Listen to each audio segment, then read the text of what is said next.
The scale's going in the right direction, your clothes are fitting differently, everything looks like it's working. But up to 50% of the weight you're losing on a GLP-1 medication could be muscle. The number on the scale goes down either way. Most people don't find out what they've actually been losing until the damage is done. So I'm going to show you 5 specific signs that muscle loss is happening to you right now while there's still time to fix it.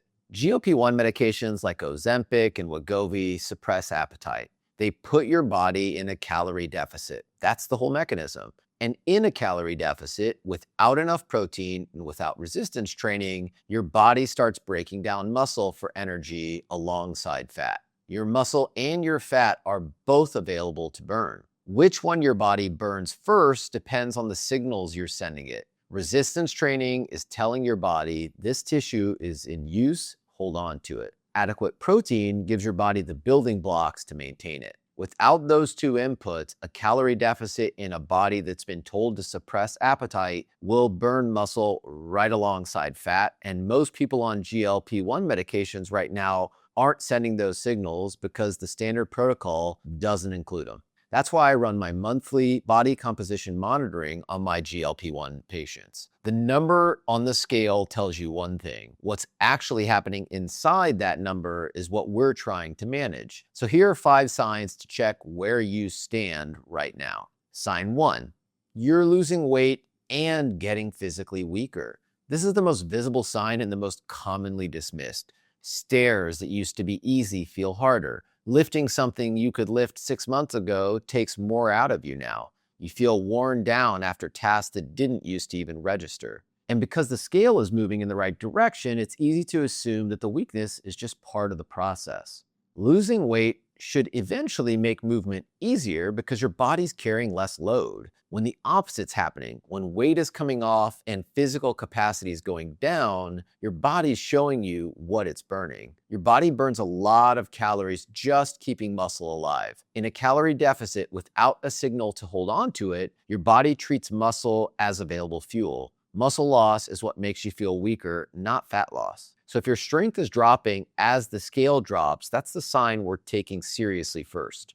Sign number 2, fatigue that goes deeper than a calorie cut should cause. You're sleeping, you're eating less, but not starving, and you're exhausted in a way that just doesn't match what you'd expect from a modest calorie deficit. Muscle is where your body produces and stores energy. Mitochondria, basically the power generators inside your cells, live in muscle tissue. When muscle mass drops, the energy production drops with it. Fat tissue carries none of that infrastructure. The fatigue from cutting calories is one thing, but this one runs deeper. So if you're several months into a GLP-1 medication and the tiredness keeps getting worse instead of better, your body's telling you something specific. It's burning through the exact tissue that determines how you feel day to day. The scale is going down, that's real. The cost is also real. Sign number 3, your reflection looks softer, not leaner.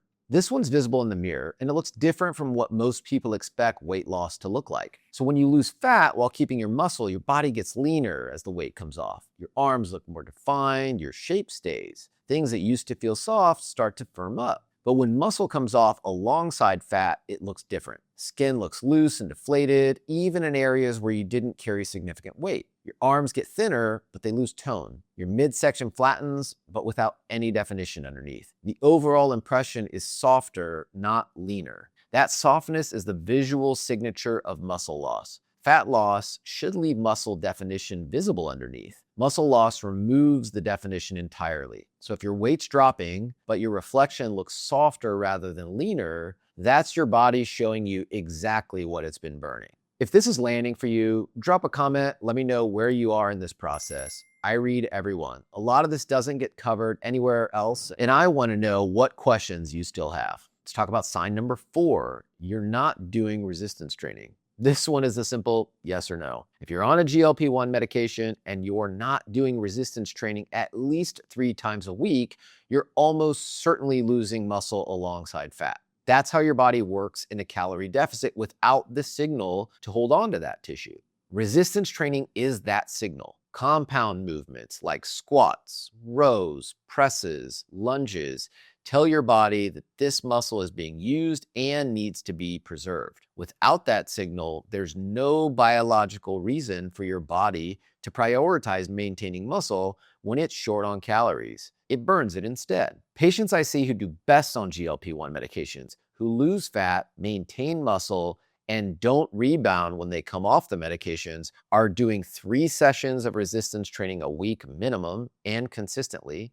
3 sessions, that's the minimum threshold. Protein matters just as much. Most people on appetite-suppressing medications aren't eating close to enough because they're not hungry enough to notice the gap. Your protein target on GLP-1 medication should be around 0.8 to 1 gram per pound of lean body weight. So if you weigh 180 pounds, that could be up to 150 to 180 grams of protein. But when your appetite suppressed, you can fall well short of that for months without feeling it until the muscle loss shows up in the other signs on that list. So sign number 5, you don't actually know what you've been losing. So a regular scale gives you one number, how much gravity is pulling on you. That's all it measures. The weight you lost could be fat, could be muscle, could be both. The number goes down either way, and it feels like progress either way, even when the composition is working against you. An in-body scan changes that. So it's a bioelectrical impedance scan, which basically sends a small electrical signal through your body tissue to measure what's muscle, what's fat, and it takes about 5 minutes. It breaks down your total weight into lean mass, fat mass, visceral fat, 3 separate numbers. And you can track those numbers month over month and see exactly what's changing inside that scale number. So I run these on all my GLP-1 patients monthly because the scale alone doesn't show you what you need to know. So if you've lost 25 pounds and your lean mass stayed the same, you know fat loss is working and muscle is holding. But if you've lost 25 pounds and your lean mass dropped by 10 of them, you know something needs to change, but you know it early, while there's still time to correct it before that loss compounds further. But without that scan, the scales going down feels like success no matter what's actually happening underneath it. So what do you do with this?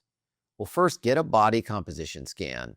If it's your primary care doctor doesn't offer one, find a practice that runs GLP-1 monitoring. They'll have it, whether it's a DEXA or an InBody. Get a baseline now, track it monthly while you're on the medication. That number, your lean mass, is the one that tells you whether the medication is working the way it should be. Get your protein up.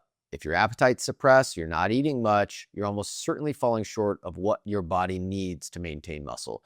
So prioritize protein in every single meal. Aim for 0.8 to 1 gram per pound of body weight. That number matters more than most people realize until they see what happens when it's consistently low. Add resistance training if it isn't already in your week. 3 sessions, full body, compound movements. That's the signal that your body needs to hold on to the muscle. GLP-1 medications can be genuinely transformational when they're managed well. I believe in them, but losing weight and losing fat are 2 different things. Only one of them makes you healthier over time. Muscle mass is one of the strongest predictors of how long you live and, more importantly, how well you live. Losing it while you're losing weight means trading long-term health for a scale number that looks right. And that's a trade worth understanding before you make it. So if you want the bigger picture on how GLP medications are changing what's possible and what separates the patients who get real results from the ones who don't, the video that covers it is GLP-1 medications changed everything about plastic surgery. It goes into the full monitoring protocol, why the difference between managed and unmanaged use is so significant. Watch that one next.